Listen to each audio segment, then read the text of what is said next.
On an August morning in 1945, across the vast Pacific Ocean, hundreds of American sailors were drifting, clinging desperately to the wreckage of their ship. The brutal tropical sun scorched their skin, the salty seawater burning their throats even more fiercely. Below them, the silhouettes of sharks circled through the deep blue water. Weak cries for help blended into the sound of the waves. But what answered them was only desperate silence. Their warship, the heavy cruiser USS Indianapolis, had vanished beneath the ocean just days after completing a top-secret mission. What had happened to this ill-fated ship? Why did no one come to rescue the survivors struggling in the open sea? It was not the ocean that abandoned them, but a system that allowed the ship to disappear without explanation. In July 1945, the war in Europe had ended, while in the Pacific, Americans were entering the strangest weeks of the entire conflict. On the surface, it looked as if everything was moving toward the final chapter, but beneath that surface was a machine preparing for a decisive blow in which a single misaligned link could be enough to prolong the war, prolong the casualties, and prolong the haunting fear of having to invade Japan. In Washington and across the map tables of the Pacific High Command, projected casualty figures for an invasion of the Japanese home islands were no longer vague forecasts, but something that could become reality right before their eyes. That was why the United States placed its bet on a different solution, a weapon never seen before, and for that weapon to appear at the right time and in the right place. There were shipments that had to move so fast that no one was allowed to ask questions, and so silent that even a single unnecessary sentence could become a risk. USS Indianapolis entered this story in a very military way. No need for glory, only the need to be reliable. She was the heavy cruiser CA-35 of the Portland class, about 185 meters long, at times the flagship of the Fifth Fleet, and a ship that had passed through battles people believed could break any vessel. In the eyes of senior commanders, Indianapolis was a long-distance workhorse, with speed, discipline, and the ability to complete missions without drawing attention, and that was precisely why she was called upon for a voyage in which most of the crew would not understand what they were carrying. On the deck were sealed crates, unusual security procedures, and escort personnel moving like shadows, all signaling that this was not an ordinary transport mission. Yet war had taught people to grow accustomed to orders that required them to know just enough. And aboard a warship, just enough sometimes meant survival. The mission was delivered succinctly, sharply, and in absolute secrecy. To transport critical components, including the uranium core and key parts of the first atomic bomb, bearing the code name Little Boy, from San Francisco to the island of Tinian, a vital forward base of the United States in the Western Pacific, where everything was prepared to assemble, test, and then bring that weapon into the war. Ordinary sailors were not allowed to talk about the cargo, not allowed to ask about it, and in reality had no way to ask. Only a handful of senior officers understood the full meaning of the journey, while the rest saw only round-the-clock guards, strict access restrictions, and a kind of tension that made no sound, yet tightened its grip on the air itself.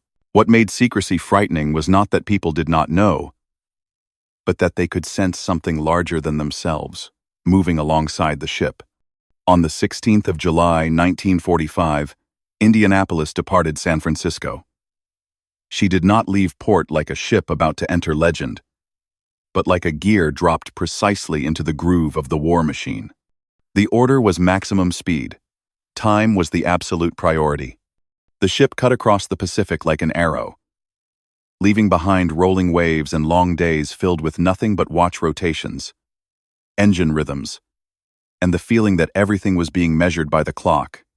10 days, more than 5,000 miles, a record-breaking run for a heavy cruiser operating in wartime.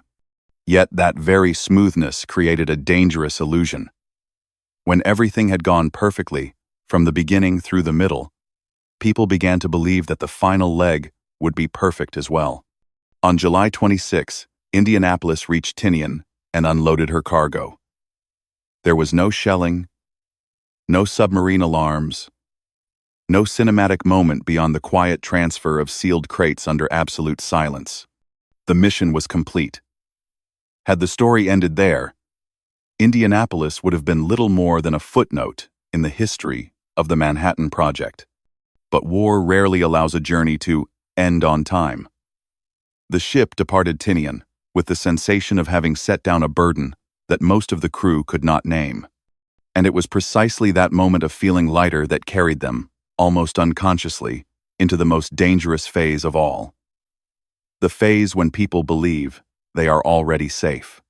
2 days later, on July 28, Indianapolis stopped at Guam to replace several sailors whose service terms had ended. The farewells unfolded like hundreds of others during the war.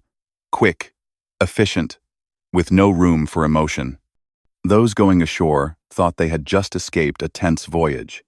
Those coming aboard believed this was merely a transitional assignment before training exercises at Leyte. None of them understood that when they stepped onto the deck that day, they were stepping into a stretch of history with no chance for a second attempt. The plan was to sail to Leyte, conduct training drills, then join a task force for the final operations against Japan. On paper, it was a clear march with a destination, a timetable, and an objective.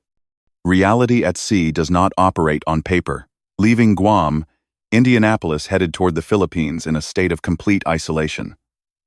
There was no escort. There was no protective formation of the kind people often imagine when thinking about dangerous sea routes. This was not because anyone intended to send the ship to its death, but because of a chain of subjective assessments and ingrained operating habits. In July 1945, the U.S. Navy believed that the threat from Japanese submarines in certain areas had diminished. Moreover, Indianapolis had just completed a top-secret mission and was viewed more as a ship returning home than as a target requiring priority protection. And on a battlefield spanning millions of square kilometers, misguided priorities do not need malice to kill. Silence alone can be enough. In the early hours of the 30th of July, 1945, at around 12:15 a.m., as Indianapolis cut through the water at roughly 17 knots in the Philippine Sea, something the sailors could not see had already seen them. The Japanese submarine I-58, under the command of Captain Mochitsura Hashimoto, had been tracking the target through the darkness like a breathing shadow. Undetected by American radar or sonar, I-58 fired its Type 95 torpedoes. There was no cinematic warning sound, no moment to react in time. There was only a very brief stillness, and then hell exploded. 2 torpedoes struck the starboard side. One pierced the fuel tanks. The other devastated an area near the ammunition magazines.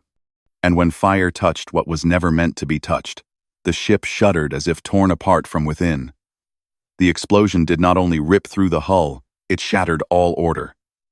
Power failed. Communications vanished. Water poured in at a speed that rendered every evacuation manual meaningless. Any order to abandon ship, even if shouted, was swallowed by the sound of tearing metal and roaring water. In those first seconds, many did not even understand what had happened. Because war had trained them to expect shell fire, to expect aircraft, to expect sirens. Torpedoes arrived like an unannounced punch.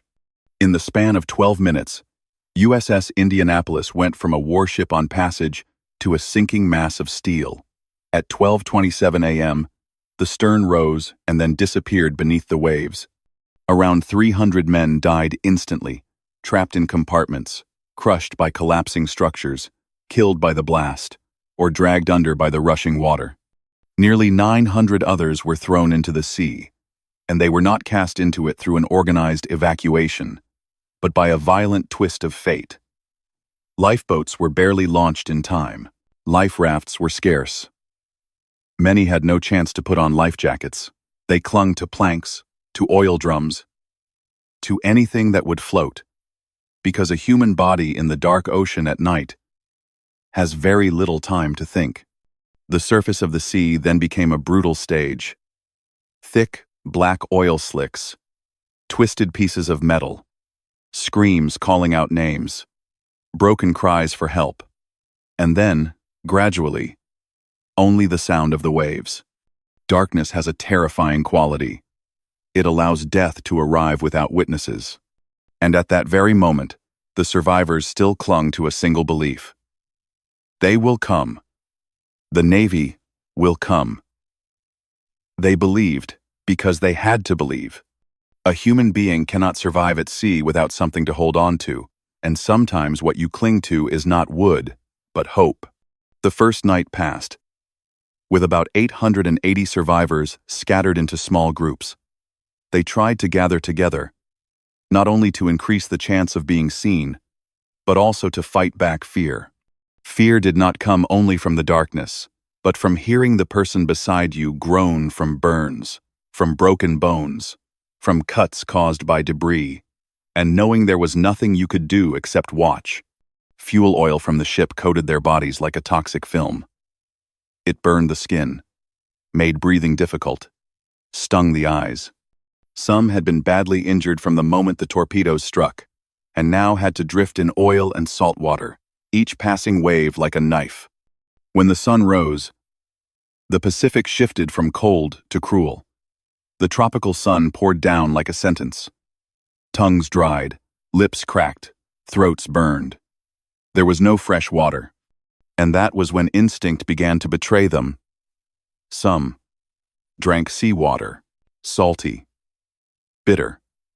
But for a moment, it gave the feeling of having drunk something. Then the body demanded payment. Vomiting, convulsions, hallucinations, delirium. People began to see things that were not there, began to believe in things that were wrong. By day, they were scorched by the sun. By night, their soaked bodies shivered with hypothermia. Each 24-hour cycle felt like a rhythm of torture, with the ocean as the jailer. They tried to keep one another conscious with words. Some groups sang. Some told stories about home. Some repeated reminders to conserve strength, to keep their life jackets on, to stay together. In war, discipline can hold a formation. Outside war, in the open ocean, discipline became the last rope keeping people from falling into panic. But discipline also has limits when the body has gone beyond what it can endure. And then the second enemy appeared, needing no flag and no bullets. Sharks. At first, they were shadows circling beneath the deep blue water, drawn by the smell of blood and bodies. They went first for those who were already dead or unconscious. A body would vanish beneath the surface, as lightly as if pulled away, and the group could only see the empty space left behind. Then came more sudden attacks. A scream cut across the water. Someone was dragged straight down, and the surface closed as if no one had ever been there. Some survivors later recalled that there were hours when they witnessed so many people being dragged away that their minds began to go numb, because if you truly felt it all, you would go insane. It is estimated that as many as 150 men may have been killed by sharks, making this one of the most horrific shark attack events ever recorded. But what was terrifying was not only the number, it was the psychological impact. You could not see it clearly. You only knew it was there, and you knew you could not run. They reacted through collective instinct, forming circles, placing the wounded in the center.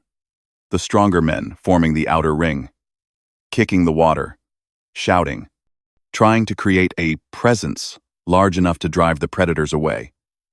But the ocean was their domain, and humans were only small dots trying to convince nature that they were not prey. In certain moments, the tragedy became unbearably raw. Soldiers who had just survived modern warfare, who had escaped torpedoes and fire, were now being killed by something ancient, the instinct of the hunt itself. As the third and fourth days approached, minds began to fracture. Hallucinations spread like a disease. Some sailors swore they could see islands nearby, see ships on the horizon, see lights that were in fact only sunlight reflecting off the waves. Some removed their life jackets and swam away, believing they were about to reach land. Some, in delirium, turned on their shipmates, thinking they were Japanese soldiers in disguise. These desperate fights in the open sea were not born of hatred, but of dehydration and bodies pushed to the point where humanity itself began to crack. They tried to salvage whatever floated by. A few cans of Spam, biscuits, oil drums. Food could extend strength, but it did nothing to solve thirst. Rain was rare. A few drops were enough to wet their lips, enough to make them want to cry with joy, and then enough to plunge them back into despair because it was so little. 4 days passed like 4 centuries, because every hour someone was lost, and every loss was a reminder that time was not on their side. The question was no longer, when will rescue arrive, but does anyone know we are here? And this is what truly set the USS Indianapolis tragedy apart from an ordinary shipwreck. Because, on the other side of the ocean, in command centers and naval ports, the system continued to operate as if the ship were sailing on schedule. The U.S. Navy had no idea that Indianapolis had been sunk. There was an operating convention at the time. Large warships were assumed to arrive safely, according to plan, unless a report indicated otherwise. In addition, Indianapolis had just carried out a top-secret mission, traveling alone and maintaining radio silence. So the fact that it did not transmit any signal did not immediately raise suspicion. When the ship failed to arrive at Leyte on July 31 as scheduled, there was no automatic mechanism to instantly raise a red flag. In Guam and the Philippines, it was even removed from the tracking board on the very day it was expected to arrive, because the officer on duty believed the ship had reached port safely. A young officer at the port of Leyte noticed the absence, but in a system that lacked a clear procedure for reporting delays, that suspicion was not enough to become a search order. The tragedy ran even deeper. Before sinking, the radio operators aboard the ship had managed to transmit an SOS signal. Those cries for help should have been the only bridge between nearly 900 people drifting at sea and a fleet capable of saving them. But after the war, declassified records revealed that 3 U.S. radio stations had in fact received the signal, and all 3 failed to turn it into action. In one case, it was dismissed as a false signal. In another, it was ignored due to fatigue and complacency. And in a third, it was feared to be a trap. The silence was not because no one had the ability to rescue them, but because the distress signal fell into the gaps of habit, procedure, and nighttime inattention. While offshore, people were dying one by one. The system on land still believed that everything was fine. It was not until the morning of the 2nd of August 1945 that fate shifted in a way no one could call, according to procedure. A PV-1 Ventura on a routine patrol spotted an unusual oil slick. Just a slick of oil, something the ocean could have swallowed if the pilot had flown a few miles off course. If the weather had been worse. If the light had been different. When the aircraft descended to a lower altitude, the dark spots on the water revealed themselves as human beings. In that moment, the struggle for survival of those drifting at sea finally had a witness from the sky. Pilot Wilbur Chuck Gwynn immediately radioed back to base. People were in the water. Rescue was urgently needed. For the survivors, the signal dropped from the aircraft a rubber life raft. A supply container was not merely material aid. It was proof that they had not been erased from the world. From that point on, the rescue machinery truly came into motion. Patrol aircraft, seaplanes, warships, all were dispatched to the coordinates. And then came a sight that would haunt even the rescuers themselves. A stretch of ocean scattered with drifting bodies, some still waving, some lying motionless, and beneath them, shadows that continued to circle. When the PBY Catalina seaplane, piloted by Robert Adrian Marks, arrived, he faced the choice that war so often places before decent men: obey orders to preserve forces, or break the rules to save those dying before his eyes. Regulations said not to land on rough seas, because doing so could cost both the aircraft and the entire crew. But regulations could not see the sharks. Regulations could not hear the cries. Marks brought the aircraft down onto seas nearly 4 meters high, a decision against orders, and for that reason a decision that saved lives. They pulled survivors into the fuselage until there was no space left. When the cabin was full, they tied those still alive to the wings with parachute lines to keep them afloat through the night. It was not the image of a victory, but of a desperate bargain with death. Just get through this night. As night fell, the destroyer USS Cecil J. Doyle was among the first ships to reach the scene. The captain ordered the searchlights switched on and aimed straight into the sky, an action that could have turned the ship into a target if Japanese submarines were still nearby. But it was the only way to help other rescue vessels find their bearings and to let those in the water know that someone was finally seeing them. Many survivors broke down in tears when the beams swept over them, because for the first time in nearly 5 days, they were being acknowledged as existing. The search operation continued until August 8, when it was finally called off. The final count was 316 survivors out of a crew of 1,196. Nearly 900 men had died. Some in the 12 minutes it took the ship to sink. The rest over the following days, worn down by sun, thirst, cold, hallucinations, and sharks. The survivors were taken to the hospital ship USS Tranquility at Guam. Many so exhausted that they looked as if they had returned from another world. And as they lay on stretchers, skin peeling from sun and salt, eyes sunken from sleeplessness and fear, they began to realize a chilling truth. Sometimes what kills you is not the enemy in front of you, but a gap in information. A gap large enough for a ship to disappear while the system continues to run as if everything were normal. For the United States, the tragedy was initially almost eclipsed by a larger event: the end of the war. News of the sinking was deliberately delayed, and when Japan announced its surrender on the 15th of August, 1945, the world focused on the moment of victory, on flags, on kisses, on cheers. In that picture, the pain of Indianapolis was like a minor note, a small line among the pages of history closing shut. But for the 316 survivors and the families of the nearly 900 who were lost, the story did not end. It had merely shifted into another chapter. A chapter of questions about responsibility, of prolonged silence, and of a tragedy more enduring than the days adrift themselves. The tragedy of being forced to explain why you survived, while others never had the chance. When the last survivors were finally pulled onto the decks of rescue ships, the story of USS Indianapolis instantly became a number that America was not yet prepared to face. 1,196 men departed. Only 316 returned. That number was not merely a casualty statistic. It was a vast void in the public imagination. How could a modern warship vanish without anyone knowing? How could nearly 900 lives be crushed in minutes and erased over a few days, on the very eve of victory? More frightening still, the causes of death did not come from a prolonged battle or a desperate landing, but from a chain of things that seemed not like war. Fire and water in the 12 minutes it took the ship to sink.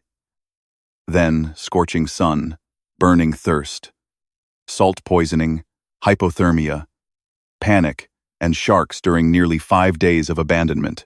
Some died the instant the torpedoes struck. Some lived for several more days before collapsing from exhaustion. Some were pulled onto rescue craft only to die because their bodies had already gone far beyond the limit. It was the kind of tragedy that does not allow people to comfort themselves with the familiar words, heroic sacrifice, because it poses a chilling question. If rescue had come earlier, how many might have lived? But that question was not something a military institution wanted to keep in the air for long, especially as the war had just ended and the nation was shifting into a mood of celebration, reconstruction, and rewriting memory in a more comfortable direction. As a result, the USS Indianapolis disaster was quickly pushed into a gray zone, large enough to shock, yet sensitive enough to require control over how it was told. And when the public began to press with questions, why distress signals were not answered, why a late arrival raised no alarm, how a ship could disappear from the system, the U.S. Navy needed something simpler than the truth, a point on which to pin responsibility. That point had a name: Charles B. McVay III. McVay was the commanding officer of Indianapolis. He survived, and that very survival made him the easiest figure to pull into the light.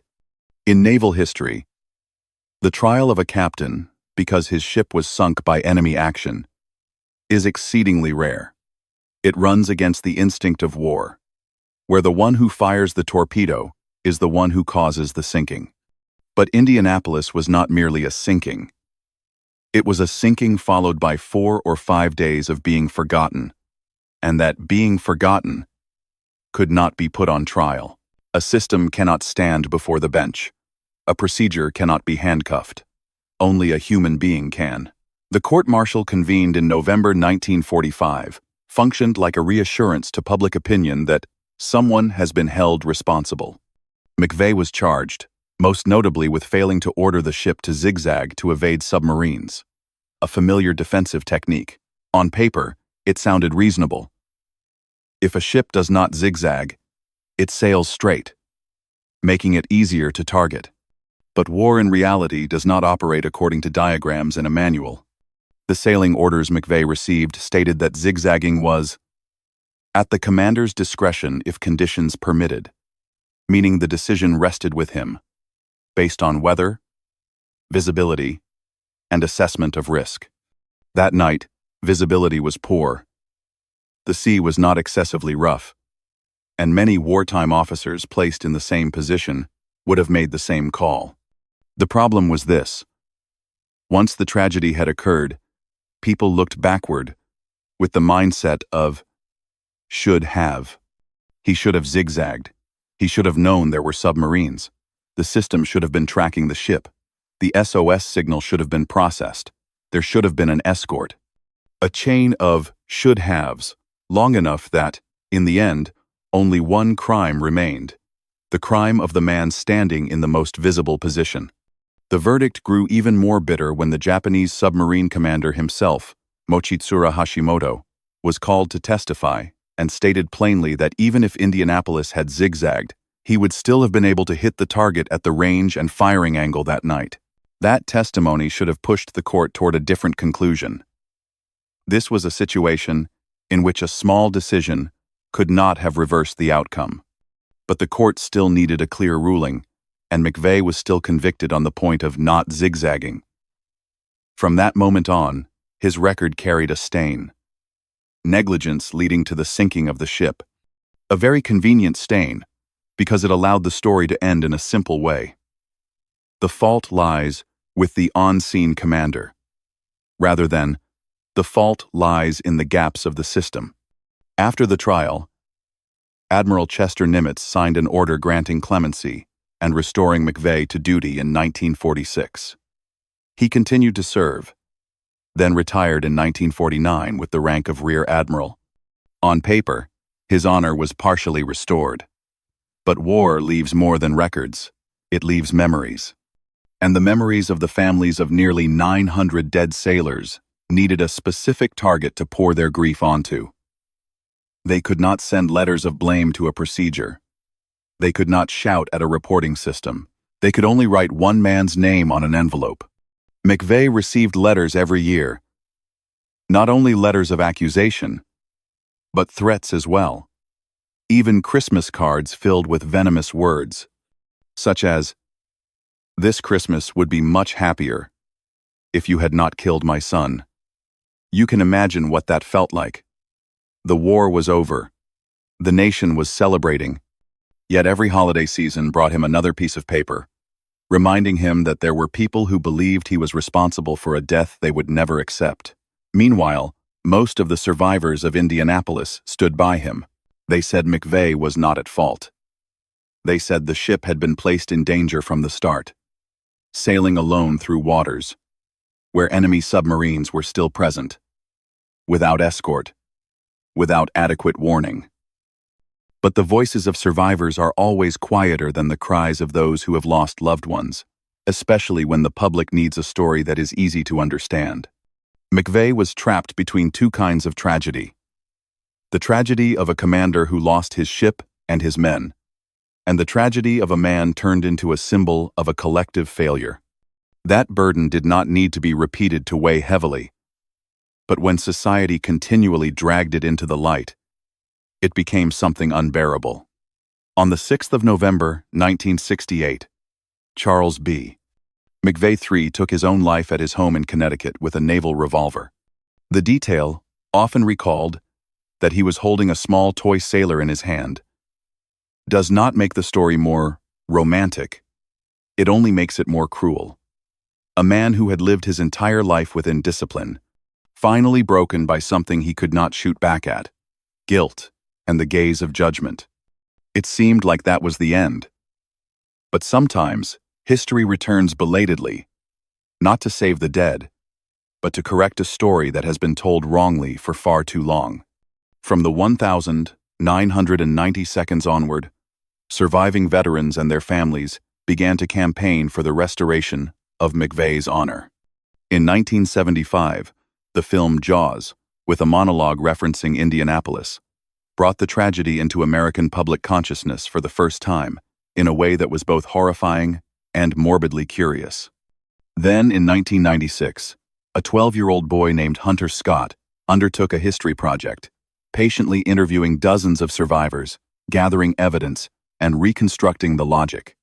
The tragedy was not simply about not zigzagging, but about a chain of systemic failures, from voyage tracking and signal handling to rescue response. What was unsettling was that a child managed to do what an entire institution had not, to see the story as a chain of causes rather than a single charge. Finally, in October 2000, the United States Congress passed a resolution clearing McVeigh of all responsibility in the loss of USS Indianapolis, acknowledging that he had been treated unfairly. President Bill Clinton signed it into law. It was a belated apology, a measure of justice delivered only after the highest price had already been paid. It did not bring McVeigh back. It did not ease the pain of the families who had lost their sons, but it restored something essential to the story. The truth cannot be simplified forever. And it is precisely that truth which became the greatest legacy of the Indianapolis tragedy. After the incident, the U.S. Navy reformed its system for tracking ship movements, establishing automated reporting procedures to reduce the risk that a ship could disappear without anyone knowing. Survival training at sea, rescue protocols, and even the way operational risk was assessed were re-examined with a new awareness. The enemy is not always the opposing submarine. Sometimes the enemy is excessive confidence that everything will be fine. The habit of believing that no report means no problem. In terms of memory, the city of Indianapolis erected a national memorial to USS Indianapolis in 1995, exactly 50 years after the survivors were rescued. The names of the crew were engraved in granite as a way of keeping them on solid ground, not allowing them to remain merely numbers lost beneath the sea. In 2017, the wreck of Indianapolis was discovered at a depth of about 5,500 meters in the Philippine Sea, as if the ocean itself had finally returned a punctuation mark on the map for a name that had once vanished. In 2018, the crew were posthumously awarded the Congressional Gold Medal. A formal gesture, like a late acknowledgement that those men did not die in an ordinary accident, but in a tragedy shaped by war, by secrecy, and by the gaps a system was unwilling to see. But if the aftermath of Indianapolis must be distilled into a single idea, it is this: war does not kill only with weapons. It also kills with silence. And sometimes, The most dangerous silence is not out at sea, but in the way a nation chooses to tell what happened.